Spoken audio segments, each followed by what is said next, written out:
टहक हुंदा वा जिते पे माल चरंदा वा संजा जो वलर वरंदा वा वथाणे माल मिणदा वा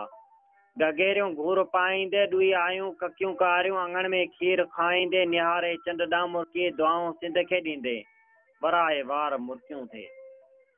दुआओं सिंध खे दींदे वराए वार मुर्कियों थे उतेरे सलाए छो न पानी जो फुड़ो आहे न कोरो को घड़ो आहे न वजंदड़ को चढ़ो आहे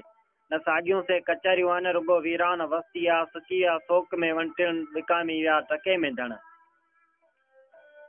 सुकी विया सोक में वणटिण विकामी विया टके में धण नका सरतिन जिया चुणबुण रुगो बसा रही पंछण असांखे माठ मारे थी असांजी सिंध सारे थी असांखे माठ मारे थी असांजी सिंध सारे थी पुराणो दौर सिंधु जो लहरूं शोर सिंधु जो जॾहिं बि चंड उभरे थो त जीजल सिंध सुरके थी असांजी जिंद सुरके थी असांजी जिंद सुरके थी।